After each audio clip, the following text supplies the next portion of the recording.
మహారక్షకుడును ప్రభువైన యేసుక్రీస్తు ఘనమైన నామంలో ఈ కార్యక్రమాలను క్రమంగా వీక్షిస్తున్నటువంటి ప్రతి ఒక్కరికి శుభములు తెలియజేస్తూ నేటి అధ్యయనానికి స్వాగతం పలుకుచున్నాం.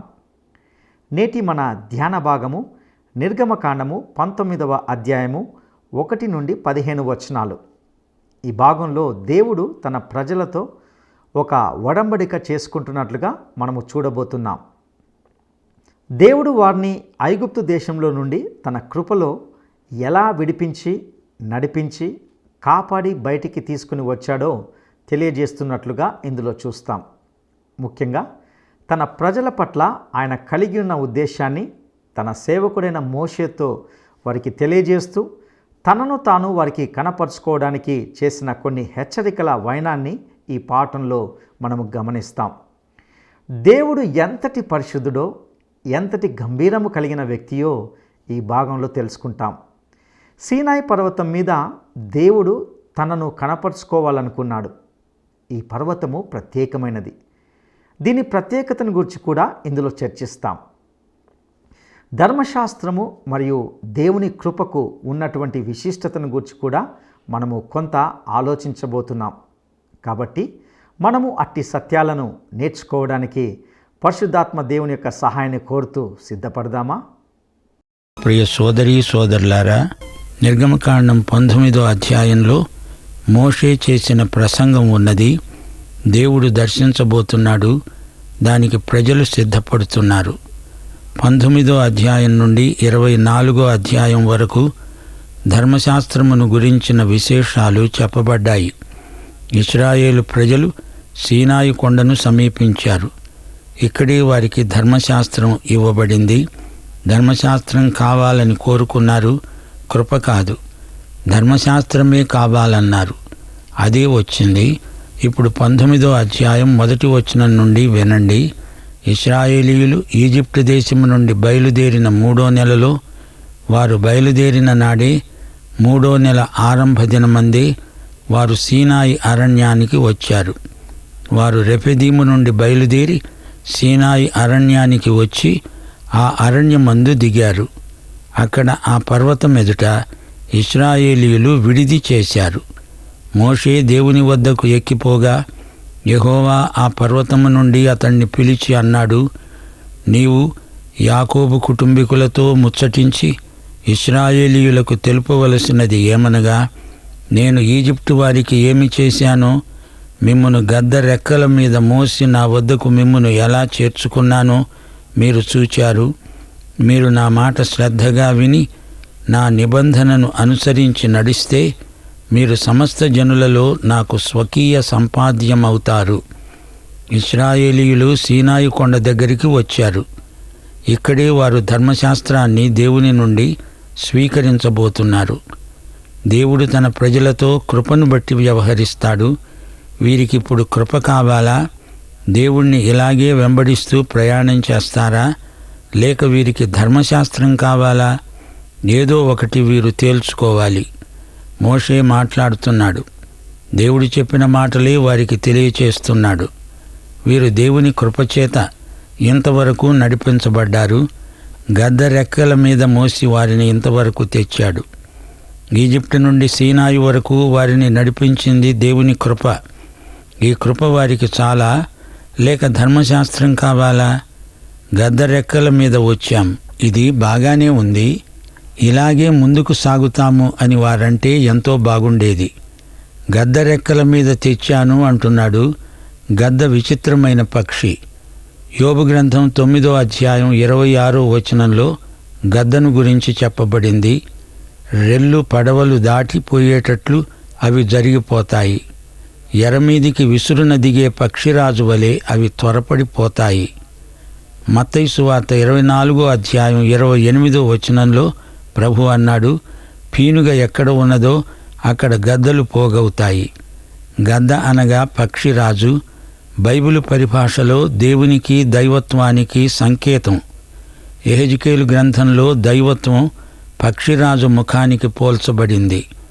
అలాగే ప్రకటన గ్రంథం 4వ అధ్యాయంలో దైవత్వం ఎగురుతున్న పక్షిరాజుతో పోల్చబడింది. పక్షిరాజు రెక్కలు బలమైనవి, అవి ఎంతో ఎత్తుకు ఎగురగలవు.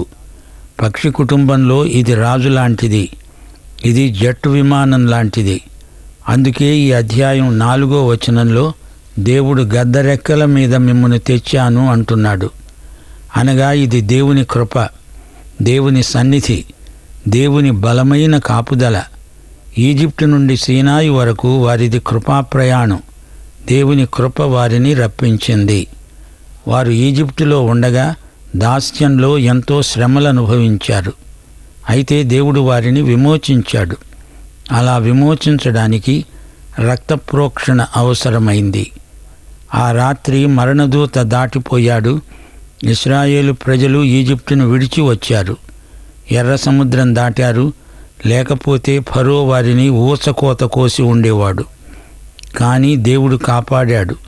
అది దేవుని శక్తి, కృపాశక్తి. దేవుడు వారిని గద్దరెక్కల మీద తెచ్చాడు, పక్షిరాజు రెక్కలు. ఈజిప్టు నుండి సీనాయి వరకు ఇశ్రాయేలీయులు 7 అనుభవాలు పొందారు. ఇవన్నీ క్రైస్తవ అనుభవాలలాగే ఉన్నాయి. 1, వారికి ఆకలి అయినప్పుడు దేవుడు మన్నా ఆహారం ఇచ్చాడు. 2, దాహమైతే జలమిచ్చాడు. 3, మారాలో చేదు నీటిని మధుర జలముగా మార్చాడు. 4, అమాలేకుతో యుద్ధం జరిగినప్పుడు దేవుడు జయం ప్రసాదించాడు. ఇంకా ఇలాంటి అనుభవాలు వారికి ఇవ్వబోతున్నాడు. ఇంత దూరం దేవుడు వారిని గద్దరెక్కల మీద తెచ్చాడు. ఈ రోజున దేవుడు మనల్ని కృపలో భద్రపరచి నడిపిస్తున్నాడు. మనం విశ్వాసయాత్రలో ఉన్నాము. సీనాయి కొండ దగ్గర దేవుడు వారికి జ్ఞాపకం చేస్తున్నాడు. దేవుడు వారిని ఎలా చేర్చుకున్నాడో, వారిని ఎలా మోసుకొచ్చాడో చెప్తున్నాడు. ఇప్పుడు వారిని నిలదీసి అడుగుతున్నాడు, మీకు కృప కావాలా లేక ధర్మశాస్త్రం కావాలా? నేను మీకు ఆజ్ఞలు ఇస్తాను, ఆ ప్రకారం జీవిస్తారా లేక ఇదే విధంగా కృపలో ప్రయాణం కొనసాగిస్తారా? సోదరీ సోదరులారా, ఈ రోజున దేవుడు మనల్ని కృపచేతనే రక్షిస్తున్నాడు. ధర్మశాస్త్రం మనల్ని రక్షించజాలదు. ధర్మశాస్త్రానికి కృపకు ఎంతో తేడా ఉన్నది. ధర్మశాస్త్రం ఇవ్వమంటుంది, కానీ కృప ఇస్తుంది. ధర్మశాస్త్రం చెయ్యమంటుంది, కృప విశ్వసించమంటుంది. ధర్మశాస్త్రం దండిస్తుంది, ఖచ్చితంగా నెరవేర్చమంటుంది. కృప శక్తిని ప్రసాదిస్తుంది. ధర్మశాస్త్రం పనిచేయమంటుంది, కృప విశ్రాంతినిస్తుంది. ధర్మశాస్త్రం బెదిరిస్తుంది, శపిస్తుంది. కృప వాత్సల్యంతో బ్రతిమలాడుతుంది, ఆశీర్వదిస్తుంది. ధర్మశాస్త్రం చెయ్యి, అప్పుడు బ్రతుకుతావు అంటుంది. కృప బ్రతుకు, తరువాత చెయ్యి అంటుంది. ఎంత గొప్ప వ్యక్తినైనా ధర్మశాస్త్రం శిక్షిస్తుంది, తీర్పు తీరుస్తుంది. కానీ కృప ఘోర పాపినైనా రక్షిస్తుంది. ధర్మశాస్త్రం దేవుని స్వభావశీలాన్ని చూపుతుంది, మానవుని బలహీనతను కూడా చూపుతుంది. రోమాపత్రిక 3వ అధ్యాయం 19వ వచనం ఇదే సత్యాన్ని వివరిస్తోంది. ప్రతి నోరు మూయబడినట్లు, సర్వలోకము దేవుని శిక్షకు పాత్రమగునట్లు ధర్మశాస్త్రము చెబుతున్న వాటినన్నిటినీ ధర్మశాస్త్రమునకు లోనైన వారితో చెబుతున్నదని ఎరుగుదుము. ధర్మశాస్త్రము ద్వారా రక్షణ కలగదు. ధర్మశాస్త్రము అందుకు ఇవ్వబడలేదు. ధర్మశాస్త్రమును గైకొన్నందువలన ఎవ్వడూ రక్షించబడడు. మోషే అంతటి వాడు కూడా ఒక వ్యక్తిని హత్య చేశాడు. ఆ తరువాత విసుగుతో దేవునికి అవిధేయత చూపాడు. మరి ధర్మశాస్త్రం ఎందుకు ఇయ్యబడినట్లు? గలతీ పత్రిక 3వ అధ్యాయం 19వ వచనం దీనికి జవాబు చెప్తుంది. అలాగైతే ధర్మశాస్త్రం ఎందుకు? ఎవనికి ఆ వాగ్దానము చేయబడిందో ఆ సంతానము వచ్చే వరకు అది అతిక్రమములను బట్టి దానికి తరువాత ఇయ్యబడింది. అది మధ్యవర్తి చేత దేవదూతల ద్వారా నియమించబడింది. ధర్మశాస్త్రం మనం పాపులమని రుజువు చేస్తుంది. అయితే వాగ్దాన సంతానం వచ్చే వరకు ధర్మశాస్త్రం తాత్కాలికంగా ఇవ్వబడింది. ఆ వాగ్దత్త సంతానం యేసుక్రీస్తే. గలతీ 3వ అధ్యాయం 24వ వచనం, మనము విశ్వాసమూలమున నీతిమంతులమని తీర్చబడినట్లు క్రీస్తునొద్దకు మనలను నడిపించడానికి ధర్మశాస్త్రము మనకు బాలశిక్షకుడైంది. ధర్మశాస్త్రం మనకు బాలశిక్షకుడు అనగా బడిపంతులు మాత్రమే కాదు, దీనికి వేరే అర్థం ఉంది. చిన్న పిల్లల సంరక్షణ కోసం ఒక బానిస ప్రత్యేకంగా నియమించబడతాడు. ఆ బానిస పిల్లవానికి స్నానం చేయిస్తాడు, బట్టలు తొడుగుతాడు, అవసరం వస్తే అతని ముక్కు చీత్తాడు, పిల్లవానికి అవసరమైనవన్నీ చేస్తాడు. బడికి తీసుకెళ్తాడు, బడి నుండి పిల్లవాడిని ఇంటికి తెస్తాడు, అన్నీ చేస్తాడు, చూస్తాడు. గ్రీకు భాషలో ఈ బాల శిక్షకునికి పైడగాగోస్ అనే పేరుంది. అనగా సంరక్షకుడు, శిక్షకుడు, పిల్లవాడిని చేయి పట్టుకొని నడిపించేవాడు అని అర్థం. ధర్మశాస్త్రం మనకు బాల శిక్షకుడు, పైడగాగోస్. పిల్లవాడిని నడిపించేటప్పుడు యేసుక్రీస్తు శిలువ వద్దకు నడిపిస్తున్నాడు. ఇదిగో నీకు రక్షకుడు అవసరం, ఇదిగో నీవు పాపివి, నీవు రక్షించబడాలి అని ధర్మశాస్త్రం నేర్పుతుంది. 6వ వచనం, సమస్త భూమి నాదే కదా, మీరు నాకు యాజక రూపమైన రాజ్యముగా, పరిశుద్ధమైన జనముగా ఉంటారు అని చెప్పు. దేవుడు ఇశ్రాయేలు ప్రజలను యాజక రాజ్యంగా రూపొందించాలని సంకల్పించాడు. గోత్రాలన్నీ కూడా యాజక గోత్రాలు కావాలని దేవుడు ఉద్దేశించాడు. అయితే ఒక్క గోత్రం మాత్రమే యాజకులయ్యారు. ఎందుకని? కాదేషు బర్నియా వద్ద వారు గొప్ప శోధనకు గురి అయ్యారు. వారు బంగారు లేగదూడను చేశారు. ఆ సమయంలో మోషే కొండ మీద దేవుని ధర్మశాస్త్రాన్ని స్వీకరిస్తున్నాడు. అయితే తిరిగి 1000 ఏండ్ల పాలనలో ఇశ్రాయేలు జాతినంతటిని యాజక రాజ్యంగా దేవుడు తయారు చేస్తాడు. సంఘం ఎత్తబడిన తరువాత, అనగా సంఘం పరలోకంలో నూతన యెరూషలేములో ప్రభువుతో ఉన్నప్పుడు ఈ భూమి మీద ఇశ్రాయేలీయులు యాజక రాజ్యం అవుతారు. మోషే వచ్చి ప్రజల పెద్దలను పిలిపించి యెహోవా తనకాజ్ఞాపించిన ఆ మాటలన్నీ వారి ఎదుట తెలియపరిచాడు. అందుకు ప్రజలందరూ యెహోవా చెప్పినదంతా చేస్తామని ఏకంగా ఉత్తరమిచ్చారు. అప్పుడు మోషే తిరిగి వెళ్ళి ప్రజల మాటలను యెహోవాకు తెలియచేశాడు. దీనితో ధర్మశాస్త్ర యుగం ఆరంభమైంది. దేవుడు ఇశ్రాయేలు జాతికి ధర్మశాస్త్ర ప్రదానం చేశాడు.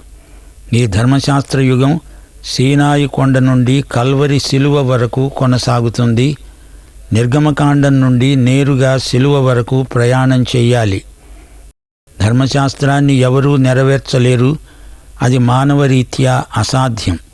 అయితే వారన్నారు, యెహోవా చెప్పినదంతా చేస్తాము అన్నారే కానీ వారు చేయగలరా? అసాధ్యం. ఆ తరువాత 15 సంవత్సరాలు ఇదే రుజువైంది. వారు ధర్మశాస్త్రాన్ని నెరవేర్చలేరు. ప్రకృతి సంబంధి దేవుణ్ణి సంతోషపరచలేడు. ధర్మశాస్త్రాన్ని నెరవేర్చడానికి విఫల ప్రయత్నం చేస్తారు. పాత స్వభావం తిరుగుబాటు చేస్తుంది. రోమాపత్రిక 8వ అధ్యాయం 6-7 వచనాలు ఇదే సత్యాన్ని వ్యక్తం చేస్తున్నాయి. ఆత్మానుసారమైన మనస్సు జీవము, సమాధానము. శరీరానుసారమైన మనస్సు దేవునికి విరోధమై ఉన్నది. అది దేవుని ధర్మశాస్త్రమునకు లోబడదు, ఏమాత్రమూ లోబడనేరదు. శరీరానుసారమైన మనస్సు మరణం. సోదరీ సోదరులారా, మన స్వభావం ప్రాచీనమైనది. ఈ పాత స్వభావం దేవునికి శత్రువు. ఇది దేవునికి లోబడదు, దేవుణ్ణి సంతోషపరచజాలదు. ప్రియశ్రోతలు, ఈ సత్యాన్ని మీరు కనుగొన్నారా? ఏ మానవుడు ప్రకృతి సంబంధిగా, శరీరానుసారిగా దేవుణ్ణి ఎంతమాత్రమూ సంతోషపరచనేరడు. అయితే దీనికి దేవుడు ఒక ప్రత్యేకమైన ఏర్పాటు చేశాడు. ధర్మశాస్త్రాన్ని నెరవేర్చగలను అని ఎవరైనా అంటే అది వేషధారణ. దేవుని ఉన్నత ప్రమాణాలను ఎవరూ పాటించలేరు. ఇశ్రాయేలు స్థితి చూడండి. దేవుడు వారికి ధర్మశాస్త్రం ఇస్తుంటే వారు ఆ ప్రకారం చేస్తామని ధీమాగా అంటున్నారు. వారికి అంత అహంభావం తగదు. వారు తమ స్వప్రయోజకత్వాన్ని చాటుకుంటున్నారు. ఈ రోజున కూడా అలాంటి వేషధారులెందరో ఉన్నారు. ఇశ్రాయేలు జాతి ధర్మశాస్త్రాన్ని నెరవేర్చే ప్రయత్నంలో విఫలమైపోయింది. ఇప్పుడు దేవుడు ఇశ్రాయేలును దర్శించబోతున్నాడు. 9వ వచనం, యెహోవా మోషేతో అన్నాడు, ఇదిగో నేను నీతో మాట్లాడేటప్పుడు ప్రజలు విని నిరంతరము నీ యందు నమ్మకముంచేటట్లు నేను కారుమబ్బులలో నీ వద్దకు వస్తాను. మోషే ప్రజల మాటలను యెహోవాకు చెప్పాడు. సోదరీ సోదరులారా, దేవుడు ధర్మశాస్త్రాన్ని ఇచ్చిన దృశ్యం చాలా అందమైనది అనుకుంటారు. కాదు, అది భయంకరమైన దృశ్యం.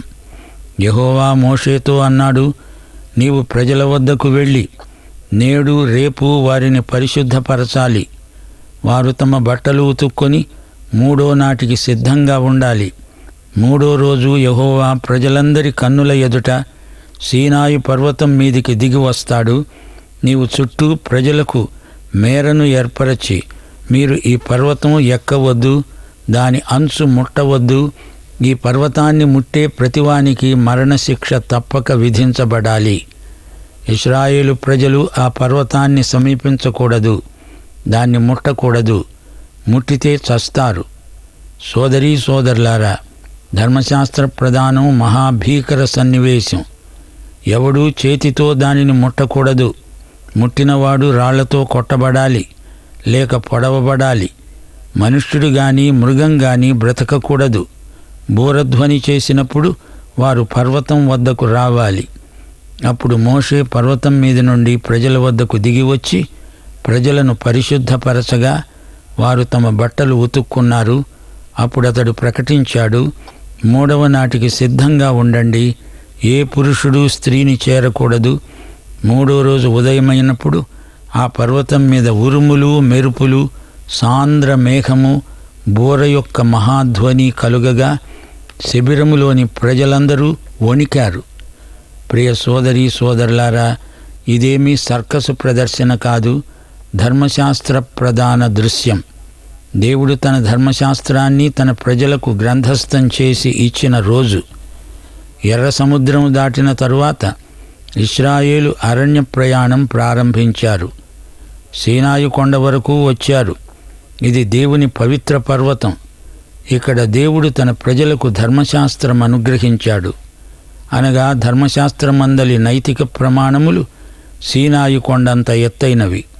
సీనాయి కొండ మీద వారు 10 ఆజ్ఞలను దేవుని వద్ద నుండి స్వీకరించారు. అంతేకాదు, సాక్ష్యపు గుడార నిర్మాణానికి దేవుడు వారికి కొన్ని హెచ్చరికలిచ్చాడు. సీనాయి కొండ అనుభవాలు వారెన్నడూ మరువలేదు. దేవునికి మనమంతా విధేయులమై ఉండాలి. ధర్మశాస్త్ర నైతిక నియమాలు మానవుని పాపాన్ని బట్టబయలు చేస్తాయి. మానవుల నైతిక జీవితానికి దేవుడు నిర్ణయించిన ఉన్నత ప్రమాణాన్ని ఎత్తి చూపుతాయి. ఇశ్రాయేలు చరిత్రలో సీనాయి కొండ ఎంతో ప్రాముఖ్యమైన స్థలం. ఇక్కడే దేవుడు మోషే ముఖాముఖిగా కలుసుకున్నారు. ఇక్కడే అంతకుముందు మండుతున్న పొదలో మోషే దేవుణ్ణి కలుసుకున్నాడు. ఇక్కడే దేవుడు తన ప్రజలతో నిబంధన చేసుకున్నాడు. ఇక్కడే ఏలియా దేవుని మెల్లని స్వరం విన్నాడు. ఇక్కడే ఇశ్రాయేలు జాతి దేవుని నుండి విధేయత పాఠాలు నేర్చుకున్నారు. ఈ ప్రాంతంలోనే ఇశ్రాయేలు ప్రజలు దేవుని పట్ల అవిధేయత చూపారు. దేవుడు ఇశ్రాయేలీయులను దాస్యం నుండి విమోచించాడు. వారిని ఎందుకు ఈజిప్టు నుండి బయటికి తెచ్చాడు? వీరిప్పుడు విముక్త ప్రజలు. వీరు పరిశుద్ధులై ఉండాలి.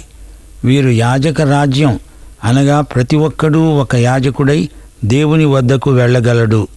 అయితే దేవుని సంకల్పాన్ని ఆ ప్రజలు తమ అవిధేయత చేత నిరర్ధకం చేశారు. అందుచేత దేవుడు లేవీయులను మాత్రమే యాజక సేవకు ప్రత్యేకించాడు. అసలు అందరూ యాజకులై ఉండవలసింది, జాతి మొత్తం యాజకులై ఉండవలసింది పోయి లేవీ గోత్రం మాత్రమే యాజకులయ్యారు. అయితే యేసుక్రీస్తు వచ్చిన తరువాత తిరిగి దేవుడు విశ్వాసులందరినీ యాజకులు అన్నాడు. మనమందరము పరిశుద్ధ యాజకులం, పరివర్తన చెందిన ప్రజలం. పాపినైన నిన్ను నన్ను దేవుడు పరిశుద్ధులనుగా మార్చి కొత్త నిబంధన యాజకులనుగా నియమించాడు. మనము ఈ విధంగా దేవ స్వభావంతో నింపబడుతున్నాము. యేసుక్రీస్తు యొక్క మరణ పునరుత్థానాలను బట్టి దేవుని వద్దకు నిరభ్యంతరంగా స్వేచ్ఛగా మనము వెళ్ళగలం. దేవుడు ఇశ్రాయేలును ఎందుకు తన కోసం ప్రత్యేకించుకున్నాడు? లోకంలో జాతులన్నీ పాపభూయిష్టమైనవే. దేవుని జాతిగా ఉండడానికి ఏ ఒక్క జాతి తగినది కాదు. ఇశ్రాయేలు జాతి గొప్పదని కాదు, మంచిదని కాదు. దేవుడు తన కృపచేతనే వారిని ఏర్పరచుకున్నాడు. అసలు దేవునికి ఒక జాతి ఎందుకు అవసరమైంది? లోకంలో తనకు సాక్ష్యార్థంగా దేవుని చిత్తాన్ని బయలుపరచడానికి, సత్యదేవుని ఆరాధనలో ఎన్ని ఆశీర్వాదాలొస్తాయో చూపడానికి, మెస్సియా రాకడను ప్రత్యక్షపరచడానికి దేవుడు ఆ జాతిని ఏర్పరచుకున్నాడు. ఆదికాండం 18వ అధ్యాయం 18వ వచనం ప్రకారం అబ్రహాము నిశ్చయముగా బలము గల గొప్ప జనమవుతాడు. అతని మూలముగా భూమిలోని సమస్త జనములు ఆశీర్వదించబడతాయి. ఇది దేవుని వాగ్దానం. లోకములోని జాతులన్నీ యెహోవా వెలుగులోనికి వస్తాయి. యెషయా గ్రంథం 60వ అధ్యాయం 3వ వచనం, దేవుడు ఒక జాతిని చేపట్టి దానికి మంచి శిక్షణనిచ్చి లోకమంతా ఆశీర్వదించబడడానికి సాధనమవుతుంది అని దేవుని సంకల్పం. అబ్రహాముతో దేవుడు నిబంధన చేసుకున్నాడు. అందుకే 5వ వచనంలో, మీరు నా మాట శ్రద్ధగా విని నా నిబంధనను అనుసరించి నడుచుకుంటే సమస్త దేశ జనులలో నాకు స్వకీయ సంపాద్యమవుతారు. మీరు నాకు యాజక రూపకమైన రాజ్యం, పరిశుద్ధమైన జనం. ఈ సందర్భంలో ఆదికాండం 15-17 అధ్యాయాలను జ్ఞాపకం చేసుకోవాలి. అబ్రహామీయ నిబంధన దేవుని ప్రజలెన్నడూ మర్చిపోకూడదు. అబ్రహాము వంశీకులు లోకమంతటికీ ఆశీర్వాద సాధనమవుతారు. ఇశ్రాయేలు జాతితో దేవుడు చేసుకున్న నిబంధన ఎప్పటికప్పుడు దేవుడు నూతన పరుస్తున్నాడు. నిబంధన ప్రకారం దేవుడు వారిని ఆశీర్వదిస్తాడు, వారిని గూర్చి శ్రద్ధ తీసుకుంటాడు. ప్రజలు దేవునికి విధేయతను చూపుతాము అంటున్నారు. దేవుని నిబంధన దృష్ట్యా ఇశ్రాయేలు ప్రజలు పరిశుద్ధులై జీవించాలి. ఇశ్రాయేలీయులు అనేకసార్లు తాము చేసుకున్న నిబంధనను ఉల్లంఘించారు, తప్పిపోయారు. కానీ దేవుడు తన నిబంధనను ఎన్నడూ ఉపసంహరించుకోలేదు. దేవుడు నిబంధన దేవుడు. సోదరీ సోదరులారా, మరచిపోకండి, మనం నిబంధన జనులం. ఇది కొత్త నిబంధన, యేసుక్రీస్తు రక్త నిబంధన. దీని ప్రకారం విశ్వాసులందరూ కొత్త నిబంధన యాజకులవుతున్నారు. 1 పేతురు 2వ అధ్యాయం 5వ వచనం ప్రకారం యేసుక్రీస్తు ద్వారా దేవునికి అనుకూలములైన ఆత్మ సంబంధమైన బలులను అర్పించడానికి మనము పరిశుద్ధ యాజకులము. మనము ఏర్పరచబడిన వంశం, రాజులైన యాజక సమూహం, పరిశుద్ధ జనం, దేవుని సొత్తైన ప్రజలం. మన భాగ్యం ఎంత గొప్పదో చూడండి. మన దేవుడు నిబంధన దేవుడు, మనము నిబంధన ప్రజలం. పాత నిబంధన ఆధారంగా కొత్త నిబంధన విశిష్టతను గుర్తించగలం. అబ్రహాము యొక్క శరీర సంబంధమైన సంతానాన్ని మించి అబ్రహాము ఆధ్యాత్మిక సంతానం ఆకాశ నక్షత్రాలై ప్రకాశిస్తారు. దేవుడు యేసుక్రీస్తునందు మనకు పరలోకమే ఇచ్చాడు. ఆత్మ సంబంధ ఆశీర్వాదాలకు గాను దేవునికి ఎంతో కృతజ్ఞులం. రండి, దేవుణ్ణి స్తుతిద్దాం. మన విశ్వాసం, నిరీక్షణ దేవుని యందే. దేవుడు విశ్వసనీయుడు. మన విశ్వాసం విశ్వసనీయతలో రుజువవుతుంది. పాఠం ఇంతటితో సమాప్తం. ప్రభు అయిన యేసుక్రీస్తు వారి కృప, తండ్రి అయిన దేవుని ప్రేమ, పరిశుద్ధాత్మ యొక్క అన్యోన్య సహవాసము మనకందరికీ నిత్యత్వము పర్యంతము తోడై ఉండునుగాక. ఆమేన్. ప్రియులారా, ఇంతవరకు మనము నేటి సందేశం నుండి ఎన్నో సత్యాలను తెలుసుకొని ఉన్నామని నమ్ముచున్నాం. దేవుడు తన ప్రజలను ఎప్పటికీ ఒక ప్రత్యేకమైన శ్రద్ధను కలిగి ఉండి నడిపిస్తున్నాడనే విషయము ఈ పాఠంలో మరొకసారి జ్ఞాపకం చేయబడింది. దేవుడు తన వారిని గద్దరెక్కల మీద తన యొద్దకు తెచ్చుకున్నాను అని అంటున్నట్లుగా చూశాం. వారిని తన సొత్తుగా, సాంపద్యంగా చేసుకుంటానని తెలియజేసినట్లుగా మనం చూశాం. ఇశ్రాయేలీలను నడిపించింది కేవలము దేవుని కృపయే తప్ప మరింకేమి కాదు అనే విషయాన్ని కూడా మనం ఇందులో తెలుసుకున్నాం. వారి విమోచనలో దేవుని కృప ఎంతో మెండుగా ఉంటున్నది. ప్రియ సహోదరుడా, సహోదరి, మనము జన్మ పాపులం కాబట్టి ధర్మశాస్త్ర ప్రకారము శిక్షకు అనగా నరకానికి పాత్రులము. అది ధర్మశాస్త్రం యొక్క పని. అయితే దేవుడు తన కృపను విస్తరించి మనలను సాతాను కబంధ హస్తాల నుండి విడిపించడానికి మరియు నరక శిక్ష నుండి తప్పించడానికి తన కృపను మనకు అందించాడు. ఆ కృప యేసుక్రీస్తే. ఈ రోజున దేవుడు మనలను కృపచేతనే రక్షిస్తున్నాడు. ధర్మశాస్త్రము మనలను రక్షించజాలదు. ధర్మశాస్త్రము చేయమంటుంది, కృప విశ్వసించమంటుంది. కేవలము యేసుక్రీస్తును నీ స్వంత రక్షకునిగా అంగీకరించి విశ్వసించడం ద్వారా నీవు రక్షించబడగలవు. అటు కృప దేవుడు మీకు దయచేయునుగాక. దైవాశీస్సులు.